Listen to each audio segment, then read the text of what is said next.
Rajputana automotive sports car club ने जयपुर की 26वीं vintage और क्लासिक कार एग्जीबिशन और ड्राइव का आयोजन किया गया। कार्यक्रम में उप मुख्यमंत्री दिया कुमारी बतौर मुख्य अतिथि शरीफ हुई। इस क्लब को अंतर्राष्ट्रीय स्तर पर मान्यता प्राप्त है और ये इवेंट भारत के सबसे सफल और सबसे पुराने विंटेज और क्लासिक कार इवेंट में से एक है, जिसमें देश भर से कार परखियों और विश्व भर से पर्यटकों ने शामिल होकर के अपनी रुचि दिखाते हैं। उप मुख्यमंत्री दिया कुमारी ने फीता काटकर कार्यक्रम की विधिवत शुरुआत की। उसके बाद एक विंटेज कार में सवार होकर उप मुख्यमंत्री ने तमाम विंटेज कारों का निरीक्षण किया और उनके बारे में जानकारी हासिल की। विंटेज कारों का निरीक्षण करने के बाद उप मुख्यमंत्री ने कहा, यह हमारा हेरिटेज है और इसको बचाकर रखना है ताकि टूरिस्ट को दिखा सके। उन्होंने कहा कि मैं अधिकतर हर साल इनके कार्यक्रम में आती हूं और आज सैटरडे होने के कारण आप देख सकते हैं कितने लोग इस कार्यक्रम में शरीक हुए हैं। जितने भी विंटेज कार ऑनर्स हैं सभी ने अपनी कारों को बहुत ही सुंदर तरीके से रिस्टोर कर रखा है।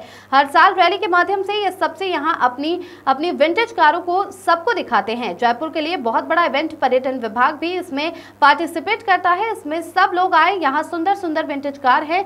हमारे गौरवशाली संस्कृति है, हमारा जो हेरिटेज है इसको संभालेंगे नहीं तो खत्म हो जाएगा। बहुत सारे पर्यटक भी यहाँ इनको देखने के लिए आए। गौरतलब है कि इस आयोजन का मुख्य उद्देश्य राजस्थान में पर्यटन को प्रोत्साहन और बढ़ावा देना है, जो हेरिटेज के मामले में विश्व के सबसे समृद्ध स्थानों में से एक है। ये विंटेज और क्लासिक कारें इसमें चार चांद लगाती हैं। इसके साथ ही भारत की समृद्ध ऑटोमोबाइल हेरिटेज को संरक्षित किया जा सकता है।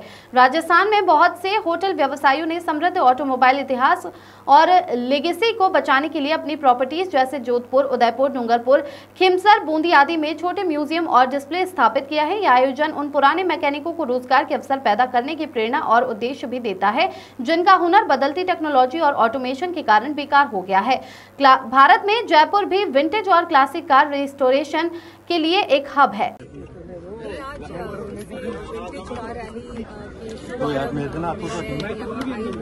बहुत अच्छा लगता है। हर साल इस कार्यक्रम में आती हूँ और आपने देखा पब्लिक कितनी सारी, जयपुर की पूरी इतने सारे लोग, क्योंकि आज सैटरडे है तो बहुत सारे लोग ये देखने आए हैं। हमारा हेरिटेज है, हमारी विरासत है, इसको बचा के भी रखना और आगे टूरिस्ट को भी इसको दिखाना। इसको कैसे जिस तरह से सब जितने भी ओनर्स हैं, कार ओनर्स हैं, विंटेज कार ओनर्स हैं, उन्होंने अपने ये जो कार्स हैं उनको बहुत सुंदर तरीके से रिस्टोर भी कर रखा है और हर साल इसको इस रैली के माध्यम से यहाँ सबको दर्शाते भी हैं। और जयपुर के लिए एक बहुत बड़ा इवेंट होता है, बहुत हिस्टोरिक इवेंट होता है जो हर साल होता है और लगभग हर साल मुझे यहाँ आने का अवसर मिलता है।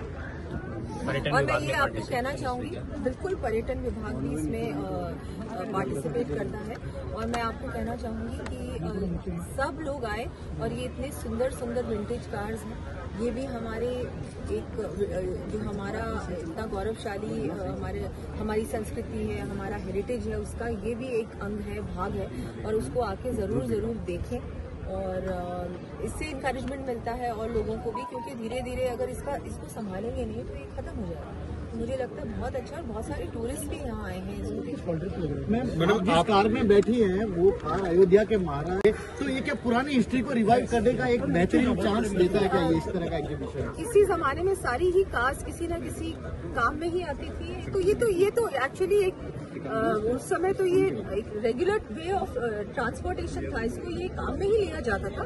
अब इनको हम लोग एक सजा के रखते हैं, म्यूजियम पीस बन चुकी हैं सारी ये कार्स और इनको जिस तरह से मैंने कहा पहले भी कि ये इसको रिस्टोर करना, फिर से उनकी जो पुरानी ग्लोरी में है उसको वापस लेकर आना, जिस तरह से सारे ओनर्स ने ये काम किया है। मैं सारे ही स्टेक होल्डर्स को, सारे जो विंटेज कार में जिन्होंने भाग लिया है, अपनी अपनी कार्स को यहाँ पर लेके आए हैं पूरे देश भर से, सिर्फ राजस्थान ही नहीं पूरे देश भर से यहाँ पर ये विंटेज कार्स आई हैं। तो बहुत अच्छा एक हमारा ओकेजन होता है जो हर साल होता है, तो बहुत खुशी की बात है कि हर साल होता है और एक बहुत अच्छा इवेंट होता है। और इस तरह के इवेंट्स होने चाहिए। इस तरह के इवेंट्स होंगे तो हमारा टूरिज्म बढ़ेगा, नॉट जस्ट बाहर के टूरिस्ट, हमारे राजस्थान के लोग, जयपुर के लोगों को भी ये बहुत खुशी होती है कि यहाँ आके लुक फॉरवर्ड करते हैं कि इस इवेंट में वो आएँ और इसको देखें और बहुत सारी फोटोज लें और बहुत, मुझे लगता है कि इट्स अ ग्रेट। आपको आने के बाद टूरिज्म को एक नई दिशा मिली है, लोग राजस्थान के पर्यटन विभाग से कुछ सीख रहे हैं। लोग सीखने का तो पता नहीं, पर देखिए पर्यटन एक ऐसा विभाग है जिसमें हम लोग बहुत सारा तो भाग होता है, प्राइवेट स्टेक होल्डर्स का होता है, गवर्नमेंट का होता है, अलग अलग विभागों का, सबका समावेश होता है पर्यटन में। चाहे road connectivity, air connectivity, hoteliers होते हैं, वहाँ क्या देखना चाहिए, क्या करना चाहिए, इतना कॉम्बिनेशन है सभी विभागों का, हर क्षेत्र का। तो बिल्कुल मिलकर हम लोग अच्छा काम करेंगे। अभी आईफा अवार्ड्स भी हुए थे, उसमें भी बहुत अच्छा एक प्लेटफॉर्म मिला, पोजीशनिंग हुई राजस्थान की ग्लोबल स्टेज पर, जो मुझे लगता है एक बहुत अच्छी अपॉर्चुनिटी थी राजस्थान के टूरिज्म के लिए, फिल्म शूटिंग्स के लिए। आगे आने वाले समय में इस तरह के आयोजन हम लोग और भी करेंगे, और जितने आयोजन पहले भी हो रहे हैं उनको भी हम लोग और ग्रैंडर बनाएंगे और बड़े स्तर पर करने का प्रयास करेंगे। बहुत जल्दी गणगौर आ रही है, इसको भी हम लोग इस बार एक बड़े स्तर पर मनाने का प्रयास करने वाले हैं। गणगौर को लेकर क्या अच्छी तैयारियां चल रही है? वो आप देखेंगे, और राजस्थान दिवस भी 7 दिन का आयोजन हो चुका है, तो ये शुरुआत इसकी 24 से होगी और 30 तारीख तक होगी, और ये बहुत अच्छे इस बार आयोजन आपको दिखाई देंगे पूरे राजस्थान भर में। तो ये एक बहुत अच्छा मैं मानती हूँ हमारी जो सरकार आई है यहाँ पर डबल इंजन की सरकार है, और उसी तरह से काम करेगी। प्रधानमंत्री जी का जो जिस तरह से उनका विजन है, उस विजन के ही अंतर्गत हम लोग यहाँ पर भी काम करेंगे। Thank you ma'am, thank you.